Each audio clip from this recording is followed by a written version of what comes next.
menjadi manusia 2000 tahun yang lalu menjadi sama seperti kami. Namun engkau tidak berdosa, tetapi engkau suci adanya, kudus. Engkaulah Tuhan Juru Selamat kami yang telah rela mati di atas kayu salib, dan oleh darah-Mu yang kudus Engkau telah menyucikan kami, menguduskan kami dari segala dosa dan kesalahan kami. Engkaulah Tuhan kami yang telah menghidupkan kami kembali, dan kami hidup di dalam tubuh Kristus sebagai manusia baru. Terima kasih Bapa di dalam surga. Pada hari ini Tuhan, hari di mana kami sangat bersuka cita merayakan akan rasa syukur kami atas kasih karunia Tuhan yang telah menyelamatkan hidup kami satu kali untuk selama-lamanya. Terima kasih Bapa di dalam surga. Kami ingin mendengar-dengaran dari kebenaran firman-Mu. Jemaat kudus-Mu sudah hadir di sini Tuhan dengan penuh sukacita dan damai sejahtera. Dari tempat yang berbeda, kami sudah hadir di sini menaikkan puji-pujian dan doa-doa kami.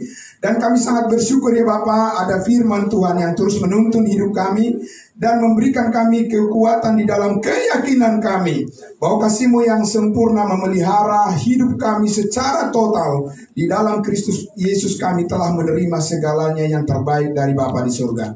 Untuk itu ya Tuhan kami mendengarkan kebenaran firman-Mu. Diberkatilah seluruh jemaat kudus-Mu yang hadir pada saat ini maupun yang mengikuti dari live streaming. Tuhan memberkati mereka semuanya.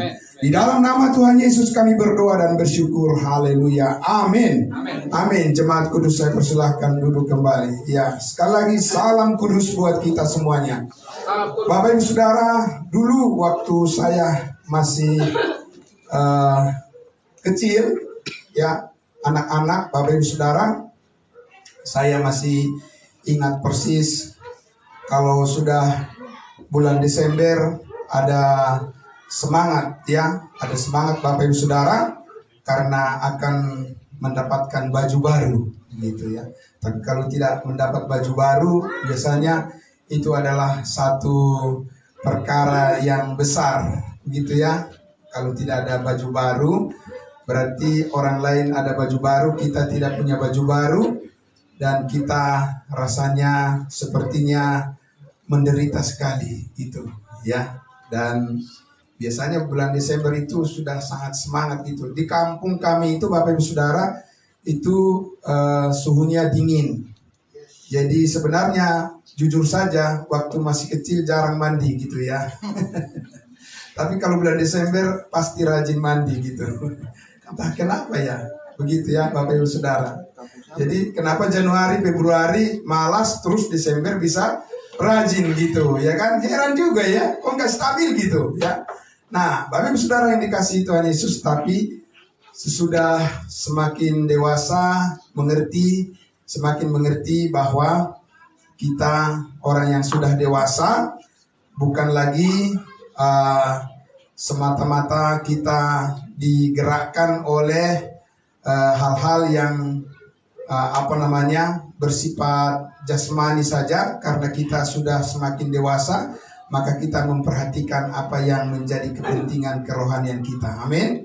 Iya, karena kita manusia bukan terdiri dari daging saja, dari tubuh saja, tapi apa? Tubuh, jiwa, dan roh. Sehingga Bapak Ibu Saudara, sekarang ya kita sangat bersyukur kepada Tuhan kalau kita sudah menjadi orang yang sudah dewasa. Itulah sukacita kita. Amin. Anak-anak juga sebenarnya bersukacita juga, tetapi jauhlah lebih besar sukacitanya orang dewasa daripada anak-anak. Karena anak-anak biasanya gampang nangis gitu ya kan. Baper gitu, masih terbawa perasaan. Anak-anak namanya juga anak-anak. Ya Bapak Ibu Saudara, belum stabil. Makanya orang tua menjadi sangat bertanggung jawab dan menyayangi anak-anak semuanya. Amin. Sampai mereka menjadi dewasa. Tapi kalau sudah dewasa, pastilah sudah lebih tahan terhadap terhadap ujian-ujian kehidupan, atau lebih kuat menghadapi masalah-masalah dalam kehidupan. Karena apa? Karena sudah mempunyai prinsip yang bisa memilih bagaimana bisa tetap tenang menghadapi masalah-masalah dalam kehidupan. Dan itu jauh lebih bernilai. Amin.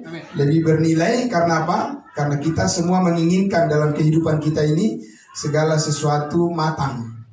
Amin, Bapak Ibu Saudara. Amin. Segala sesuatu dewasa dipertimbangkan dengan sedemikian rupa supaya itu menjadi cermin daripada kehidupan kita di dalam Tuhan Yesus yang membawa sumber sukacita bagi kita. Nah, Bapak Ibu Saudaraku yang dikasihi Tuhan Yesus, karena itu pada hari yang sangat berbahagia ini saya mengajak kita untuk merenungkan kebenaran firman Tuhan yang saya percaya ini adalah firman Tuhan yang sangat luar biasa bagi kita, yaitu kita tetap bersyukur karena kita sudah menjadi akil balik. Ya, jadi Bapak Ibu Saudara bersyukur kepada Tuhan kalau kita sudah masuk pada fase di mana kita sudah menjadi orang dewasa. Amin. Ya, karena kita akan lebih bebas di dalam kehidupan ini menentukan mana yang benar dan juga bisa membedakan mana yang salah. Amin. Nah, saudaraku yang dikasihi Tuhan Yesus, pertama-tama saya mengajak kita akan membuka Alkitab kita dari Galatia pasal 4. Nah, Galatia pasal 4 kita mulai dari sini. Dan nanti kita akan mengambil referensi bagian yang di kitab yang lain, di kitab Korintus, yang akan memperdalam perenungan kita tentang kita sebagai ahli waris yang sudah akil balik saat ini, yang sudah bertanggung jawab karena Kristus yang melakukannya. Amin. Ya, amin, puji Tuhan. Nah, untuk itu kita bisa membaca dari Galatia pasalnya yang ke-4 ayat 1 sampai ayatnya yang ke-5 saja dulu. Ya. Sampai ayat 7, Oke, kita lihat ya Bapak Ibu Saudara. Kalau berkenan mari kita baca sama-sama firman Tuhan ini. 3, 2, 1. Yang dimaksud ialah selama seorang ahli waris belum akil balik, sedikit pun ia tidak berbeda dengan seorang hamba. Sungguh pun ia adalah tuan dari segala sesuatu, tetapi ia berada di bawah perwalian dan pengawasan sampai pada saat yang telah ditentukan oleh Bapaknya.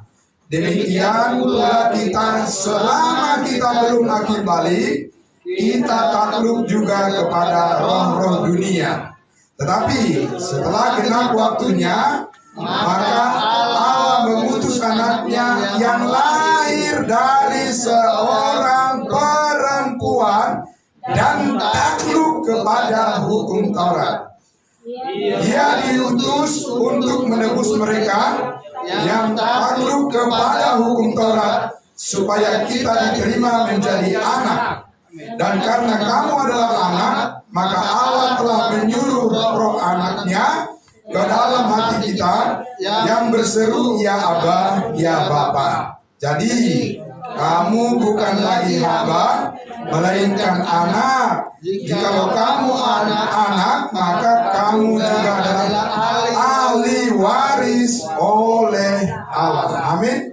Luar biasa Bapak Ibu Saudara, firman Tuhan yang kita baca ini, ya, bahwa kita akan melihat gambaran, mendapatkan deskripsi daripada Yesus, firman Allah yang menjelma menjadi manusia, ya.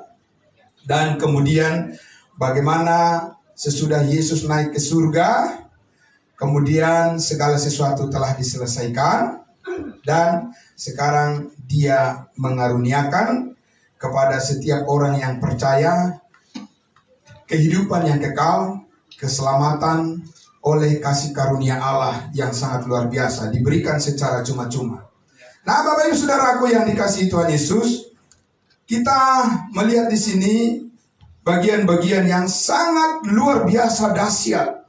Ya, pernyataan-pernyataan daripada kebenaran firman Tuhan yang disampaikan pada kita hari ini adalah sesuatu yang sangat membuka pikiran kita, memberikan kita pencerahan, Bapak Ibu Saudara, tentang posisi kita saat ini. Bapak Ibu Saudara, di dalam satu pertandingan harus tahu posisi, melihat posisinya harus sempurna. Amin. Bagaimana dia menggunakan pakaian dalam lomba lari misalnya, seringan mungkin, ya. Dan dia harus tahu garisnya, jangan sampai dia lari ke garis orang lain. Dan itu akan bisa didiskualifikasi dalam pertandingan, dia tidak akan mendapat juara, ya tidak akan mendapatkan apa yang disediakan oleh panitia penyelenggara. Kita kan diibaratkan sekarang ini sesudah kita diselamatkan, Bapak Ibu Saudara, kita masuk ke dalam arena perlombaan. Amin. Ya, Bapak Ibu Saudara, namanya berlomba, masa di situ-situ aja itu jalan di tempat namanya itu. Amin. Tapi kalau namanya perlombaan itu pasti harus ada suatu gerak yang berpindah, ya, yang maju dari satu tempat ke tempat yang berikutnya. Amin. Dan pasti ada pengalaman-pengalaman yang berbeda dengan apa yang sebelumnya. Itu yang Tuhan siapkan bagi kita, dan Tuhan membawa kita ke sana. Bapak Ibu Saudara, ibarat seperti lagu itu dikatakan seperti burung Raja Wali yang terbang apa? Tinggi di angkasa. Jadi Bapak Ibu Saudara, dia tidak takut apa? Dia tidak takut badai, tidak takut gelombang, Bapak Ibu Saudara, karena dia sudah yakin dengan kekuatan di mana dia sudah dilatih dari masa kecilnya, dan sesudah menjadi dewasa dia akan terbang dengan bebas, Bapak Ibu Saudara. Dan dengan demikian, saudara-saudaraku yang dikasihi Tuhan Yesus, sama seperti kita juga, bahwa kita dikatakan Bapak Ibu Saudara adalah orang-orang kudusnya Tuhan. Di dalam Kristus Yesus kita sudah didewasakan, bukan di dalam diri kita, bukan di dalam usaha perbuatan kita, bukan di dalam kepintaran atau apapun yang kita punya, yang kita usahakan. Tidak, Bapak Ibu Saudara. Tapi kita mempunyai segala sesuatu ya di dalam pekerjaan yang sudah diselesaikan oleh Tuhan Yesus di atas kayu salib. Amin. Karena itu saudaraku yang dikasihi Tuhan Yesus, kita perhatikan dengan baik-baik apa yang disampaikan oleh Rasul Paulus di sini. Ya, dikatakan ayat 1, yang dimaksud ialah selama seorang ahli waris belum akil balik, sedikit pun ia tidak berbeda dengan seorang hamba, sungguh pun ia adalah tuan dari segala sesuatu. Ambil contoh misalnya Bapak Ibu Saudara, di kerajaan Inggris misalnya, ya kalau pangerannya masih anak-anak, masih anak kecil, kan tidak bisa dia bebas untuk melakukan apa saja di tempat itu, ya di lingkungan kerajaan itu. Tidak bisa kan, Bapak Ibu Saudara? Dan dia harus dituntun oleh pengasuhnya. Walaupun dia adalah apa?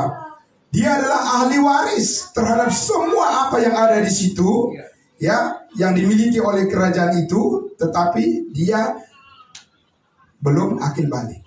Dia belum bisa menggunakan seluruh fasilitas yang ada di dalam kerajaan itu. Ya, Bapak Ibu Saudara.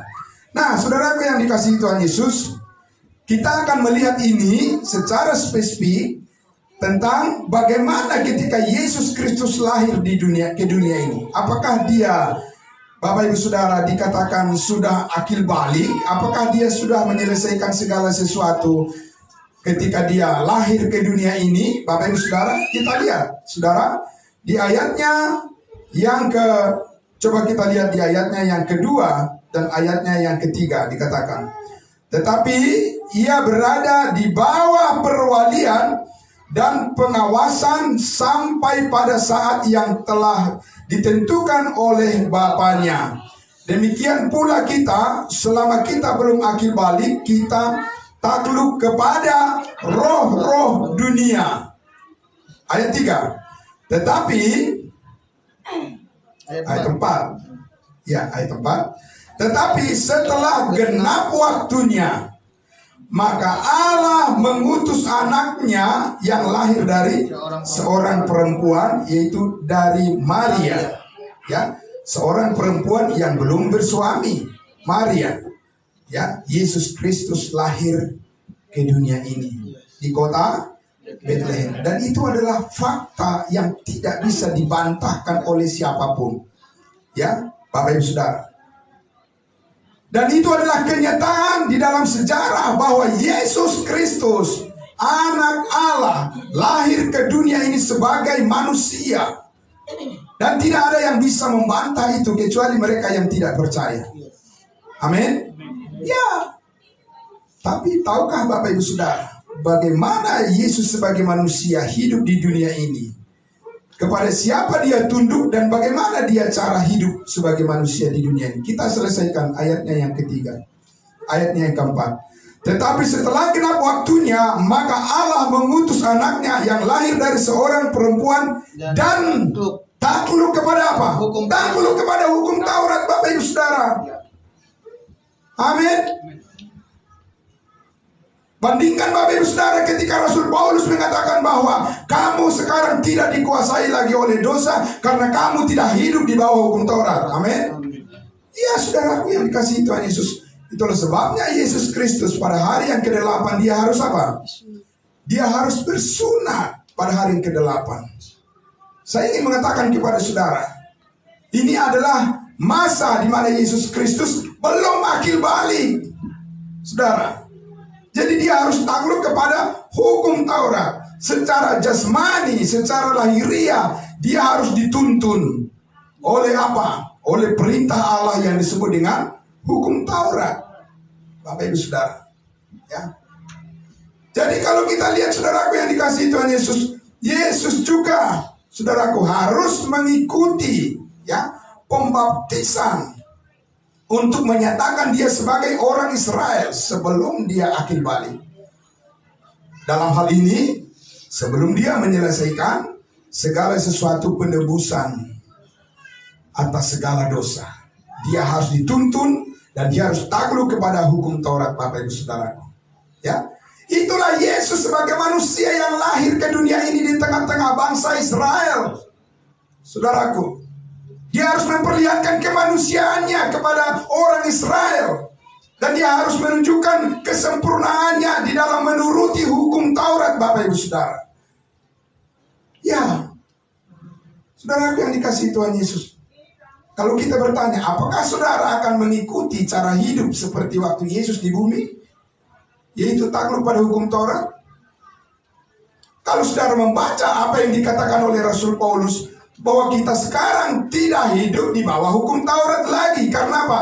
Karena Tuhan Yesus sudah menebus kita dari segala tuntutan daripada hukum Taurat, Bapak Ibu Saudara. Karena itu saat ini kita diposisikan di posisi yang sudah mature, yang sudah dewasa, yang sudah akil balik, Bapak Ibu Saudara. Bukan kembali lagi kepada masa di mana ya dikatakan Yesus Kristus hidup di bawah hukum Taurat yang menyelesaikan urusan secara apa? Secara jasmani, saudaraku, ya. Urusan bagaimana perintah Allah yang berhubungan dengan hal-hal lahiriah yang dilakukan oleh Yesus Kristus itu sudah selesai di atas kayu salib. Amin. Supaya kita bisa menjadi dewasa. Ya, saudaraku, supaya kita bisa mewarisi kasih karunia Allah. Kasih karunia Allah di mana? Ketika Yesus Kristus mengatakan di atas kayu salib sudah selesai. Dan kemudian dia dikuburkan dan dia bangkit, dia naik ke surga, mengalahkan kuasa maut, mengalahkan kuasa dosa, dan mengalahkan kuasa roh-roh di udara. Amin. Saudaraku yang dikasihi Tuhan Yesus. Karena itulah kita lihat dikatakan di ayatnya yang kelima, ia diutus untuk menebus mereka yang takluk kepada hukum Taurat. Siapa yang takluk pada hukum Taurat? Tuhan memberikan hukum Taurat kepada bangsa Israel. Mereka juga harus ditebus karena mereka juga harus diselamatkan. Amin. Paulus katakan di Roma pasal 3, tidak ada yang benar seorang pun tidak. Semua orang telah berdosa dan telah kehilangan kemuliaan Allah. Dan upah dosa adalah maut. Walaupun bangsa Israel sebagai bangsa pilihan, Bapak Ibu Saudaraku, Tetap mereka hidup di bawah kuasa dosa, kecuali mereka percaya kepada penebusan yang dikerjakan oleh Tuhan Yesus. Amin. Saudaraku yang dikasihi Tuhan Yesus, supaya kita diterima menjadi anak. Apa kaitannya dengan kita, Bapak Ibu Saudara? Karena sebetulnya Yesus naik ke atas kayu salib itu adalah merupakan penggenapan daripada apa? Penggenapan daripada nubuat perjanjian lama. Amin. Tapi tahukah Bapak Ibu Saudaraku, secara dahsyat, secara luar biasa Bapak Ibu Saudara, Tuhan telah meluncurkan suatu program Allah untuk bangsa-bangsa lain, yaitu keselamatan yang kita peroleh melalui pengorbanan Yesus Kristus, di mana kita dulu adalah orang yang tanpa Kristus. Kita adalah dulu orang yang tidak mempunyai perjanjian-perjanjian, dan kita adalah jauh dari Allah, dan bangsa-bangsa lain disebut kafir. Bapak Ibu Saudara, orang yang tidak mengenal Allah. Sekarang oleh darah Kristus kita diberikan kesempatan untuk masuk menghadap Tuhan, dan kita bertemu dengan Tuhan melalui kasih karunia-Nya. Amin. Saudara yang dikasihi Tuhan Yesus, jadi supaya kita juga ditebus dari segala dosa kita oleh darah Kristus. Oke? Nah, Bapak Ibu Saudara yang dikasihi Tuhan Yesus. Dan dikatakan di ayat 6, dan karena kamu adalah anak, amin. Karena kamu adalah anak, bukan dikatakan karena kamu akan menjadi anak, tidak. Artinya apa? Realitasnya secara real, Bapak Ibu Saudara, ini bukan sebuah proses untuk menjadi anak, tapi ini adalah fakta, kenyataan, bukti bahwa kita sudah menjadi anak Tuhan. Amin. Maka dikatakan di situ, karena kamu adalah anak, maka Allah telah menyuruh roh anaknya ke dalam hati kita yang berseru, ya Abba, ya Bapa. Kapan Allah menyuruh Roh Kudusnya kepada kita? Ketika kita percaya, ketika kita mendengar Injil keselamatan. Di dalam Yesus kamu juga, karena kamu telah mendengar firman kebenaran, di dalam Yesus juga, yaitu Injil keselamatanmu, di dalam Yesus kamu juga, ketika kamu percaya, dimeteraikan dengan Roh Kudus. Amin. Saudaraku, tahukah, sebelum Yesus Kristus mati disalibkan, menyelesaikan segala sesuatu, apa janji Allah tentang Roh Kudus kepada orang-orang percaya? Dikatakan apa? Kamu harus menunggu. Harus menunggu apa? Turunnya Roh Kudus. Bapak Ibu Saudara. Tetapi setelah genap waktunya Bapak Ibu Saudara, di mana kasih karunia Allah dinyatakan sebagai bentuk daripada manifestasi daripada kesempurnaan kasih Allah, ketika kamu percaya, dimeteraikan dengan Roh Kudus. Amin. Bukan menunggu, bukan menyongsong, bukan mengundang Roh Kudus, Bapak Ibu Saudara. Ya. Kedewasaan, kesempurnaan kita sebagai ahli waris saat ini adalah Allah mau setiap orang yang percaya dan langsung dimeteraikan dengan Roh Kudus. Amin. Iya, bukan menunggu, bukan menanti-nantikan Bapak Ibu Saudara, bukan menyongsong. Itu bukan konsep di dalam menerima Roh Kudus, di dalam kedewasaan yang dimaksud oleh Yesus Kristus, akil balik di dalam kasih karunia-Nya. Amin. Supaya saudara tahu posisi saudara di dalam Kristus. Amin. Iya. Bukan posisi Roh Kudus yang naik turun. Ya, tahu Bapak Ibu Saudara bagaimana Daud berdoa tentang Roh Kudus di masa hidupnya? Apa doanya? Saudara tahu?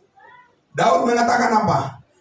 Janganlah kiranya ambil rohmu daripadaku.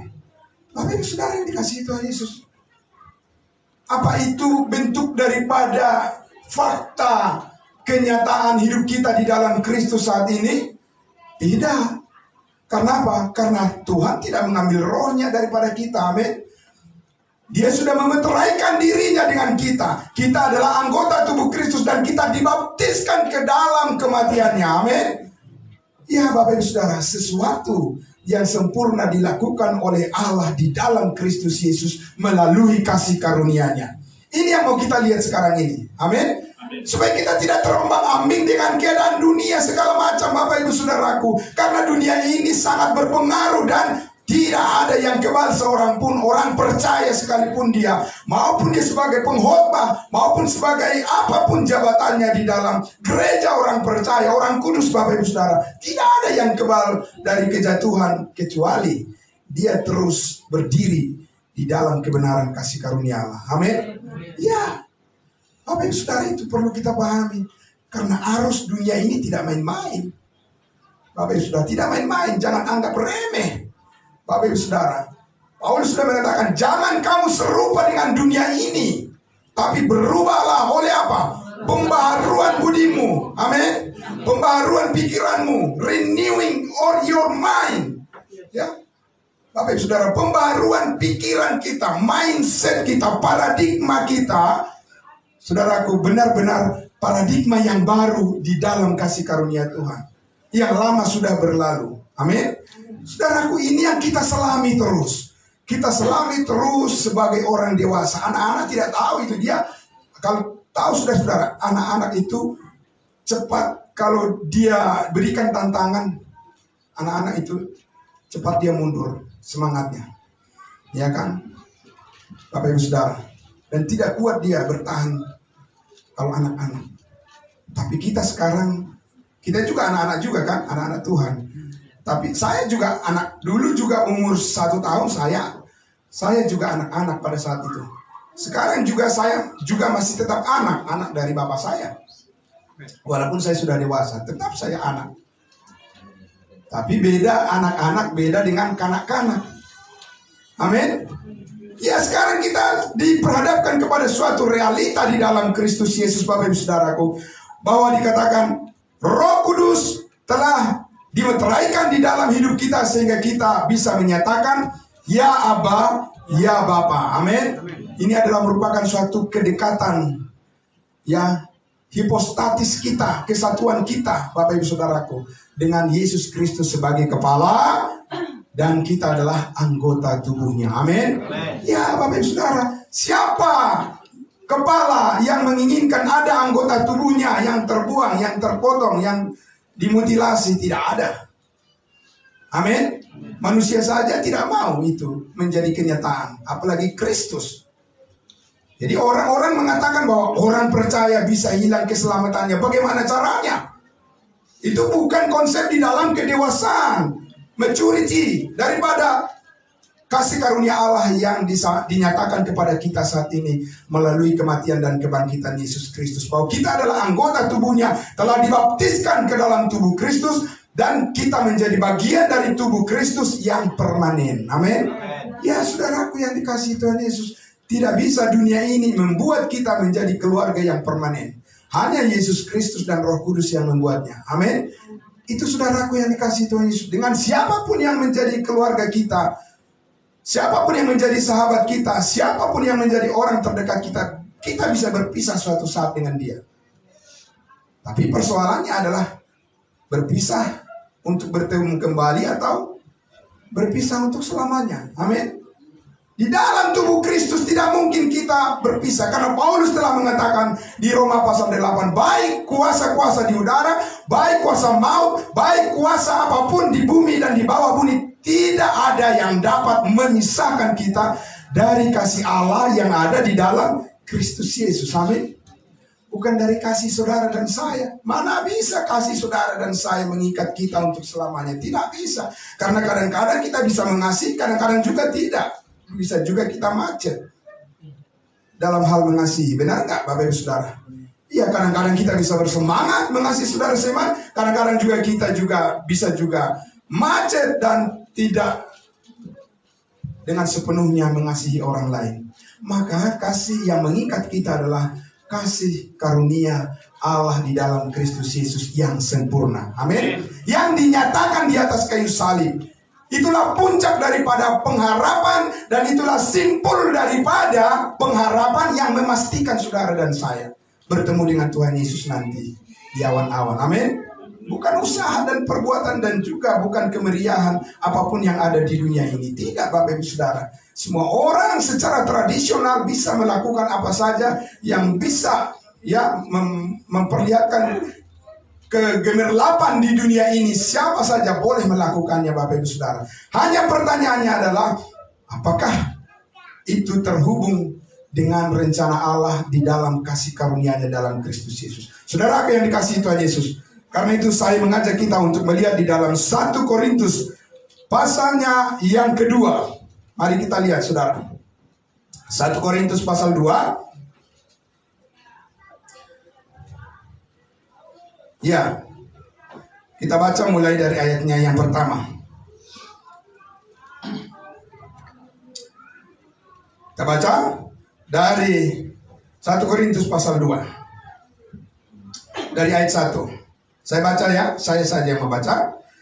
Demikianlah pula ketika aku datang kepadamu, saudara-saudara, aku tidak datang dengan kata-kata yang indah atau dengan hikmat untuk menyampaikan kesaksian Allah kepada kamu, kata Rasul Paulus kepada jemaat Korintus. Sebab aku telah memutuskan untuk tidak mengetahui apa-apa di antara kamu selain daripada Yesus Kristus, yaitu Dia yang disalibkan. Bagaimana strategi Rasul Paulus menyelesaikan masalah-masalah di dalam jemaat? Karena jemaat Korintus ini adalah jemaat yang bermasalah. Bagaimana caranya, Bapak Ibu Saudaraku? Rasul Paulus menyelesaikan masalah di dalam jemaat kudusnya Tuhan itu seperti apa? Apa yang dia katakan? Aku telah memutuskan tidak mengetahui tentang apapun di antara kamu selain daripada apa? Selain daripada salib Kristus. Berarti di sana solusi buat permasalahan kita pun di mana? Di salib. Kalau masalah kita belum selesai, kunjung tiba selesai, berarti terlalu sedikit kita mengetahui tentang salib Kristus. Itu alasan. Tidak lain daripada itu, Bapak Ibu Saudara. Itu sudah merupakan suatu kebenaran yang absolut, kebenaran yang mutlak. Artinya semakin banyak kita mengetahui kasih karunia Allah tentang kuasa di dalam salib Kristus, kuasa Allah yang bekerja di dalam pekerjaan Kristus yang sudah selesai, maka masalah-masalah dalam kehidupan kita pun Tuhan akan berikan solusi, dan kita akan lebih mudah untuk mengambil keputusan yang berkenan kepada Tuhan. Amin. Itu saudaraku yang dikasihi Tuhan Yesus. Ya, Paulus tidak mengubah taktiknya. Dia tidak mengubah taktiknya, Bapak Ibu Saudara, supaya banyak jemaat yang hadir di dalam gereja kita. Ya, Pak Gembala, Pak Stephen. Ya, mari kita buat, Pak, supaya kita kelihatan sebagai pengkhotbah, mendapat aplaus dari jemaat. No, Paulus tidak melakukan itu. Bapak Ibu Saudara, mari kita coba lihat apa yang bisa menyenangkan hati orang supaya makin banyak orang berkumpul di dalam gereja kita. No, Paulus tidak melakukan itu. Bukan itu yang dibuatnya. Fokus daripada Paulus adalah apa? Dia katakan di dalam Kisah Para Rasul 20-24, dia katakan apa? Aku tidak menghiraukan nyawaku sedikit pun, asal saja aku dapat mencapai garis akhir, yaitu menyelesaikan tugas yang Tuhan percayakan kepadaku untuk memberitakan Injil kasih karunia Allah. Amin. Jadi itu tugas kita, Pak Gembala. Ya, Bapak Ibu Saudara. Karena Roh Kudus yang akan bekerja memperbaharui setiap mindset daripada setiap orang kudusnya Tuhan, untuk mereka menyesuaikan dengan kehendak Allah. Bukan kita yang menyelesaikan masalah-masalah di dalam jemaat. Amin. Roh Kudus yang mengerjakannya bagi mereka yang terbuka hatinya untuk mengikuti jalur daripada apa yang dikehendaki oleh Allah. Karena itu tugas kita adalah mendelivery, memberikan pengertian understanding kepada setiap anggota jemaat dan kepada semua orang. Karena Allah menghendaki supaya semua orang diselamatkan dan memperoleh pengetahuan akan kebenaran. Amin. Ya, saudara. Sehingga saudaraku, kita lihat di sini di ayatnya yang ketiga dikatakan, aku juga telah datang kepadamu dalam kelemahan dan dengan sangat takut dan gentar. Baik perkataanku maupun pemberitaanku tidak ku sampaikan dengan apa? Kata-kata hikmat yang meyakinkan, tetapi dengan keyakinan akan kekuatan Roh Kudus. Amin. Bapak Ibu Saudara, dia Rasul Paulus itu Bapak Ibu Saudara pasti tahu dia filsafat tentang filsafat daripada Yunani. Ya kan? Karena dia dibesarkan di mana? Di Tarsus. Ya, dia juga mempunyai pendidikan yang sangat tinggi. Bapak Ibu Saudara, pasti ahli-ahli pidato dari orang-orang Yunani, Sokrates, Plato dan sebagainya. Saya yakin dia mempelajari itu sebelum dia diselamatkan. Ya, karena dia belajar di perguruan tinggi. Dia memiliki pendidikan yang tinggi. Tapi tahukah saudara, dia katakan apa? Aku tidak menggunakan itu untuk meyakinkan orang. Ya, dia tidak berusaha untuk mempelajari supaya dia menjadi ahli dalam berpidato. Ya, public speaking. Bapak Ibu Saudara, tidak. Saudaraku yang dikasihi Tuhan Yesus, tidak. Dia hanya mau meyakinkan orang di atas kebenaran firman Tuhan. Amin. Ya, saudaraku, hebat luar biasa kan? Kalau sekarang ini kalau kita lihat, oh ya, orang menjadi pembicara, menjadi speaker, harus dia mempunyai kriteria-kriteria bagaimana dia menjadi seorang motivator. Dia harus mempunyai kriteria-kriteria tertentu di dalam bagaimana dia berbicara di depan umum. Saudaraku yang dikasihi Tuhan Yesus, saudaraku, bukan berarti kita menyampaikan firman Tuhan dengan cara yang belepetan. Tidak. Tapi saudaraku, di sini ada suatu keyakinan bahwa apa? Dikatakan, aku menyampaikan kepadamu keyakinan di dalam Roh Kudus. Bukan keyakinan di dalam enticing word. Di dalam kata-kata yang menarik yang aku sampaikan kepadamu supaya ada aplaus. Bagi seorang pembicara. Tidak. Saudaraku. Ya. Tapi bagaimana setiap orang mengerti kebenaran kasih karunia Allah. Itu adalah tugas kita. Amin.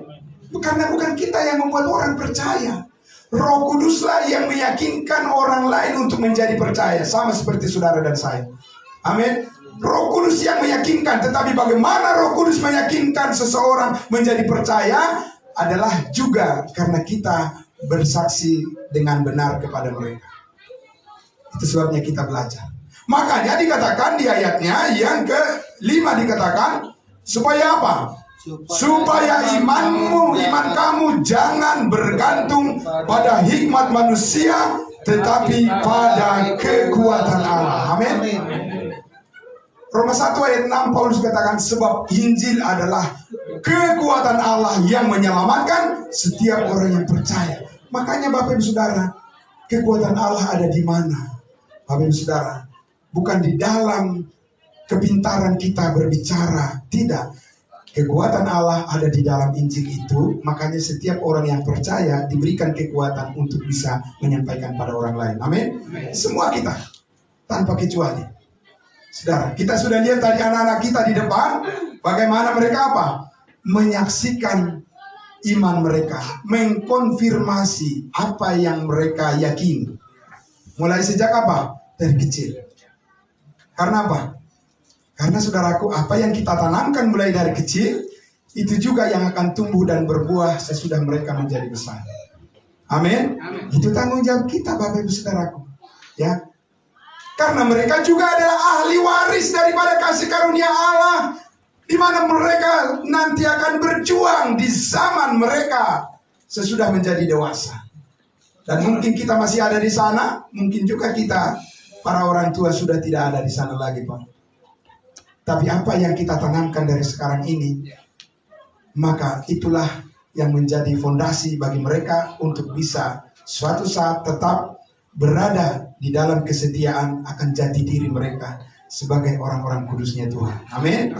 Ya, saudaraku yang dikasihi Tuhan Yesus. Oleh karena itulah kita lihat saudara-saudaraku di pasal 3 dikatakan, ya pasal 3 Korintus ini, Paulus katakan, dan saudara dan aku saudara-saudara pada waktu itu tidak dapat berbicara dengan kamu seperti dengan manusia rohani, tetapi apa? Tetapi hanya dengan manusia duniawi yang belum dewasa dalam Kristus. Saudara tahu? Ungkapan ini yang disampaikan Paulus kepada jemaat Korintus ini hampir mirip Pak dengan ungkapan dia kepada jemaat Galatia. Apa? Dia kecewa kepada mereka. Karena apa? Karena sudah cukup waktu bagi mereka untuk menjadi mature, menjadi dewasa di dalam Kristus, tapi mereka juga belum sampai ke situ. Bagaimana tahu, saudaraku? Jemaat Korintus ini tidak menjadi dewasa sebagai orang yang akil balik, orang percaya yang akil balik di dalam Kristus dalam sikap mereka. Paulus mengatakan di ayat 2, susulah yang kuberikan kepadamu bukanlah makanan keras, sebab kamu belum dapat menerimanya, dan sekarang pun kamu belum dapat menerimanya.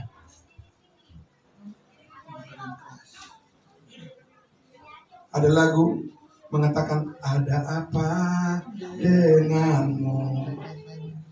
Bapak Ibu Saudara ditanya, kenapa bisa seperti itu? Karena apa? Kita diberikan oleh Tuhan kesempatan yang luas untuk bertumbuh menjadi dewasa di dalam Kristus. Karena itu adalah merupakan ruang lingkup di mana kita berada di dalam Kristus. Itu adalah fakta posisi kita di dalam Kristus. Kita diperlakukan oleh Kristus sebagai orang dewasa, bukan seperti anak kecil, tetapi orang-orang yang sudah ditebus dari segala dosa dan telah dikuduskan. Dan status kita adalah orang-orang kudusnya Tuhan. Amin. Iya, saudara. Yang mana yang dewasa? Yang mengaku orang berdosa atau yang mengaku orang kudus yang dewasa? Tapi orang lebih memilih kemana? Mengatakan dia adalah orang berdosa. Jadi kita harus mengikuti yang mana, Bapak Ibu Saudara? Ya, kita harus mengikuti apa yang dilakukan oleh Kristus buat kita. Amin. Tapi dunia ini akan terus membuat suatu pernyataan atau membuat penolakan, ya saudara-saudaraku, supaya berita Injil kasih karunia Allah itu tidak tersebar luas. Tapi saudara, Paulus sudah mengatakan, bagiku hidup adalah Kristus dan mati adalah keuntungan. Saudara, ini kasih Tuhan Yesus. Dan dia katakan, aku telah mengakhiri pertandingan iman yang benar dan telah mencapai garis finish. Amin. Bagiku sekarang sudah tersedia mahkota kebenaran yang akan dikaruniakan oleh Allah Hakim yang adil, tapi bukan hanya kepadaku, tetapi semua kepada orang kudusnya Tuhan yang merindukan kebenaran kasih karunia-Nya. Amin. Saudaraku yang dikasihi Tuhan Yesus, karena itu Paulus mengatakan, yang kuberikan kepadamu bukan makanan keras, karena kamu belum bisa memakannya. Ya. Bayangkan misalnya, ya, anak saya, saudara kita Steny ini sekarang dia maunya makan bubur tiap hari lagi, ya kan? Setiap pagi dia minta bubur. Kenapa makan bubur? Enggak kuat saya mengunyahnya. Ada apa denganmu? Kan itu menjadi sesuatu yang apa? Yang aneh. Karena apa? Kita melihatnya sudah menjadi orang dewasa. Tetapi apa yang ditampilkan di dalam perkataannya, dia seperti anak kecil. Pasti kita juga menjadi asing lain mendengarnya. Itu yang dihadapi Paulus kepada jemaat Korintus ini, Bapak Ibu Saudara. Harusnya kamu menerima makanan yang keras. Apa itu makanan keras, Bapak Ibu Saudaraku? Bertumbuh di dalam pengenalan akan firman kasih karunia Allah. Karena disitulah kita sebagai ahli waris yang akil balik memahami dimensi daripada kasih karunia Allah yang menjadi jati diri kita saat ini, yang telah memisahkan kita dari dunia ini, tapi yang terus menumbuhkan hidup kita di dalam kekudusan Kristus. Amin. Ya, saudara, itu yang kita pelajari terus, dan tidak ada bisa orang sampai ke situ seperti membola telapak tangan saja. Karena itu adalah sebuah proses di mana membutuhkan ketekunan dan ketaatan dan ketekunan daripada orang-orang kudusnya Tuhan. Amin. Dibutuhkan pengorbanan untuk itu. Itu sebabnya Bapak Ibu Saudara, kita berkumpul sekarang di tempat ini karena saudara ingin mendengar kemana Tuhan akan mengarahkan hidup kita di tahun 2024 yang akan datang. Amin.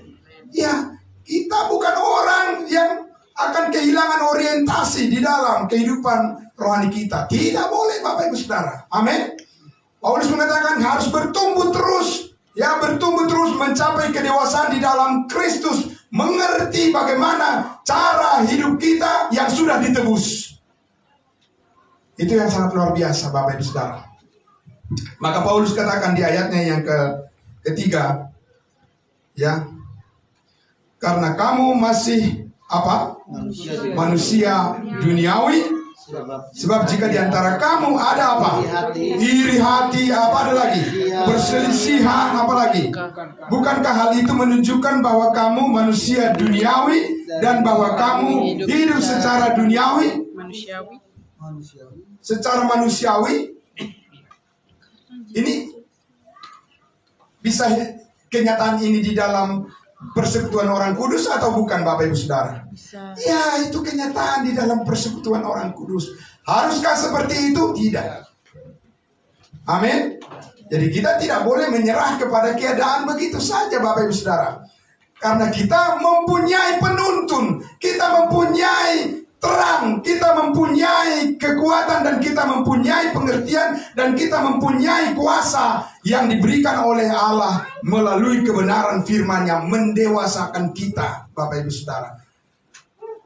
Karena hanya orang dewasa yang bisa melakukan hal yang bernilai di hadapan Allah sesuai dengan kasih karunia-Nya, yang bisa stabil melakukannya. Karena itu Saudara, ayat 4 dikatakan, karena jika yang seorang berkata, aku dari golongan Paulus, tentu orang ini mengatakan apa? Kita tidak hidup di bawah hukum Taurat. Lanjut. Dan yang lain berkata, aku dari golongan Apolos. Karena Apolos adalah pengajar hukum Taurat. Bukankah hal itu menunjukkan bahwa kamu manusia duniawi yang bukan rohani? Saudaraku yang dikasihi Tuhan Yesus.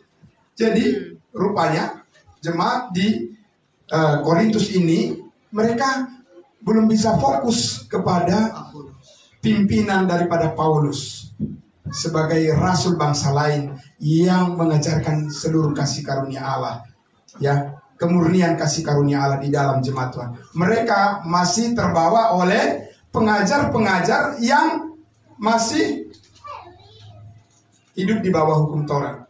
Itu yang terjadi di jemaat Galatia ketika Petrus datang ke jemaat Antioquia dan Paulus menegurnya dengan keras. Karena apa saudaraku? Ya, karena kita harus terus menjaga kemurnian, kebenaran kasih karunia Allah yang sudah sampai pada kita, dan kita bertumbuh terus di dalamnya. Amin. Nah, saudaraku yang dikasihi Tuhan Yesus, karena itu maka kita lihat di ayatnya yang ke-10. Ya. Sesuai dengan kasih karunia Allah yang dianugerahkan kepada siapa? Kepadaku, kepada Paulus. Aku sebagai seorang ahli bangunan yang cakap telah meletakkan dasar. Amin. Kita semua sudah berdiri di atas dasar itu. Sudah? Kita semua sudah memiliki kepastian keselamatan hidup yang kekal. Kita sudah berada di posisi di dalam Kristus. Kita sudah tahu semua dosa kita diampuni. Bapak Ibu Saudara, maka lalu selanjutnya apa? Apakah hanya sampai di situ saja? Paulus katakan, dan orang lain apa? Membangun terus di atasnya. Berapa lama? Kata terus ini. Kemarin, firman Tuhan yang sudah disampaikan oleh saudara kita, saudara Evangelis Sostenes, membangun terus sampai kapan saudaraku? Sampai kita bertemu dengan Tuhan Yesus di awan-awan. Amin. Kita terus membangun apa Bapak Ibu Saudaraku? Membangun gedung. Ya, Bapak Ibu Saudara, boleh juga kalau punya apa? Kesempatan. Tapi saudara, Paulus berbicara di sini adalah membangun konsep kehidupan kerohanian kita di dalam kasih karunia Allah, dan Dia sudah meletakkan dasar, maka kita juga membangun harus sesuai dengan pola dasar yang sudah dinyatakan oleh Rasul Paulus, ya. Tetapi tiap-tiap orang harus apa? Memperhatikan bagaimana ia harus membangun di atasnya. Bagaimana jemaat Gerika harus membangun di atas kebenaran kasih karunia Allah ini, Pak? 5 tahun lagi, 10 tahun lagi, 20 tahun lagi, 25 tahun lagi, 30 tahun lagi. Kalau kita tidak bisa melihat itu, Pak, berarti kita tidak mempersiapkan apa yang akan dilanjutkan oleh generasi yang ada sekarang ini. Tidak bisa berarti. Dan itu yang mengakibatkan cenderungnya generasi muda yang akan datang, mereka akan lari dari jalur kebenaran kasih karunia Allah, dan mereka akan berjalan menurut keinginan mereka sendiri. Karena mereka tidak memiliki suatu kerangka berpikir, dan mereka tidak mempunyai konsep yang benar, dan mereka tidak memiliki pegangan yang kuat, dan mereka tidak tahu mereka harus pergi kemana. Saudara, maka Paulus mengatakan, setiap orang harus memperhatikan bagaimana ia membangun di atas dasar ini, karena tidak ada seorang pun yang dapat meletakkan dasar daripada dasar yang telah diletakkan, yaitu Kristus. Entahkah orang membangun di atas dasar ini dengan apa? Dengan emas, dengan perak, batu permata. 3 bagian dari pembangunan bahan-bahan materi yang kita sampaikan di dalam pemberitaan firman Tuhan yang bisa membuat jemaat Tuhan bertahan hidup di dalam kasih karunia Allah. Yaitu apa? Emas, perak, dan batu permata. Tapi yang kedua, bagian yang kedua, yaitu apa? Kayu, rumput kering, dan jerami. Sekali kelak masing-masing akan nampak, karena hari Tuhan akan menyatakannya, sebab ia akan nampak dengan apa? Dengan api, dan bagaimana pekerjaan masing-masing orang akan diuji oleh api itu. Ini bukan api neraka, Bapak Ibu Saudara, tetapi ini adalah merupakan cara Tuhan untuk memperlihatkan kemurnian daripada apa yang kita ajarkan, dan apa yang kita terima, dan apa yang kita lakukan sebagai jemaat kudusnya Tuhan. Ada yang bertahan dan ada yang hangus. Saudara, kita sudah tahu, kalau bertahan berarti membawa damai sejahtera Tuhan. Kalau hangus berarti apa akibatnya? Berarti kekecewaan. Betul, saudara? Iya. Tuhan mau supaya apa yang kita bangun, apa yang kita lakukan di dalam pekerjaan Tuhan ini, itu bertahan, dan hanya apabila sesuai dengan pekerjaan kasih karunia Allah yang kita lakukan, terkonfirmasi dengan kebenaran itu, barulah itu bisa dikatakan bertahan. Kalau tidak, Bapak Ibu Saudaraku, itu hanya akan seonggok apa? Kayu, rumput kering, dan jerami. Kalau dibakar apa? Habis. Itu semua hanya kebanggaan duniawi, kesombongan yang dibangun oleh keangkuhan manusia. Saudara, dan itu akan menjadi kembali sama seperti apa? Orang-orang yang hanya sekedar beragama, tidak beriman. Ya, saudaraku yang dikasihi Tuhan Yesus, tetapi dikatakan kita mempunyai pengharapan yang sangat luar biasa. Ayat 14, jika pekerjaan yang dibangun seorang atau satu jemaat Tuhan, satu gereja yang benar, bertahan di tahan uji, dan mereka akan mendapat apa? Mendapat upah. Tetapi jika pekerjaannya terbakar, mereka juga akan mengalami kerugian meskipun mereka tetap diselamatkan. Saudaraku yang dikasihi Tuhan Yesus, maka kita harus terus bertahan di dalam fokus kebenaran kasih karunia Allah yang sudah sampai pada kita. Amin. Jangan pernah menyimpang dari itu. Jangan pernah, Bapak Ibu Saudara. Di tahun 2024 nanti kita akan terus menyingkapkan, kita akan terus berbicara, dan kita terus menyaksikan, dan kita akan menguatkan satu dengan yang lain. Jangan ada yang lain perkataan kita selain daripada fokus kepada pembangunan tubuh Kristus, di mana kita semua bertumbuh di dalam kedewasaan yang sudah kita alami di dalam Kristus, di mana kita sudah ditempatkan di posisi yang sama, saudara dan saya. Amin. Karena itulah, saudaraku yang dikasihi Tuhan Yesus, maka di tahun 2024 ya Bapak Gembala, Pak Steve, kita akan terus juga fokus mengajarkan kepada semua saudara-saudara seiman kita. Mari kita terus bertumbuh di dalam memahami tentang kasih karunia konsep yang besar ini, supaya kita tidak lari dari jalur.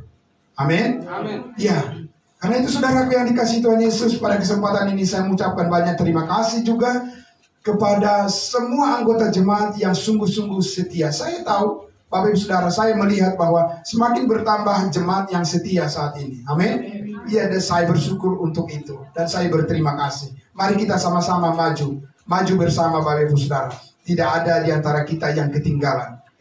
Dan kita percaya sukacita, damai sejahtera, kebahagiaan itu yang menjadi pilihan yang Tuhan tentukan akan menjadi nyata dalam kehidupan kita.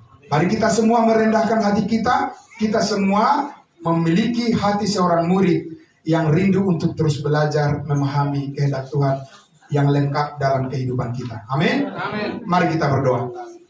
Bapa di dalam surga, kami sangat bersyukur. Terima kasih Tuhan. Engkau telah menempatkan kami Tuhan di posisi yang akil balik. Bukan karena usaha dan bukan karena kekuatan dan juga bukan karena kepintaran atau apapun yang kami perjuangkan. Tetapi semata-mata oleh karena Kristus Yesus rela naik ke atas kayu salib untuk menyelesaikan segala problem, segala masalah, segala dosa dan pelanggaran kami telah ditebusnya. Telah disucikannya kami dari segala dosa kami. Dengan demikian kami ditempatkan di posisi yang tertinggi bersama-sama dengan Kristus di dalam surga sebagai kepala, dan kami adalah anggota tubuh. Terima kasih Bapa di dalam surga, Engkau menjadikan mata hati kami Tuhan terang, sehingga dengan terang kebenaran Kristus kami dapat memilih yang terbaik menurut Tuhan saja. Dan jadikan hati kami Tuhan yang selalu taat kepadamu, tidak tergoda oleh karena manisnya dunia ini. Dan jadikan hati kami, pikiran kami Tuhan untuk tetap fokus kepada panggilan kekudusan-Mu, supaya kami Tuhan terhindar dari jerat-jerat yang telah dipasang oleh dunia ini. Dan kami percaya Roh Kudus akan selalu mengingatkan kami dengan kebenaran firman-Mu, supaya hidup kami tetap berjalan di dalam panggilan Allah untuk melayani-Mu Tuhan dengan sungguh-sungguh, dan memberitakan Injil kasih karunia-Mu lebih luas lagi kepada semua orang, agar dibukakan rahasia yang tersembunyi dan sekarang bisa terang benderang melalui pemberitaan kami, melalui kehidupan yang Engkau tebus dengan darah-Mu. Kami bisa menyaksikan kebaikan-Mu yang sempurna kepada semua orang, banyak terberkati. Terima kasih Bapa dalam surga. Kami bersyukur atas kebaikan-Mu. Semua saudara-saudara kami yang hadir di sini telah mendengarkan kebenaran firman-Mu yang sangat luar biasa. Namun Roh Kudus akan menuntun kami, dan mohon penyertaan-Mu terus membimbing kami semuanya Tuhan, satu persatu. Bapak-bapak, ibu-ibu, dan kaum pemuda, dan juga anak-anak sekolah minggu semuanya, remaja. Kami doakan semuanya Bapa di surga, kami harus bersatu hati. Kami berpegangan tangan, bergandeng tangan, sama-sama kami bertumbuh ke arah yang lebih dewasa lagi di dalam Kristus, supaya kami dapat mempergunakan hidup kami lebih bermanfaat lagi, lebih berfungsi lagi Tuhan. Melayani-Mu Tuhan lebih luas lagi secara total. Engkau memakai hidup kami semua dalam kesatuan tubuh Kristus ya Tuhan. Kami mempunyai kekuatan yang besar. Terima kasih Bapa di dalam surga, dipermuliakan nama-Mu. Di dalam nama Yesus Kristus saja kami berdoa dan bersyukur kepadamu Bapa yang kekal di dalam surga. Haleluya. Amin. Terima kasih Tuhan Yesus memberkati.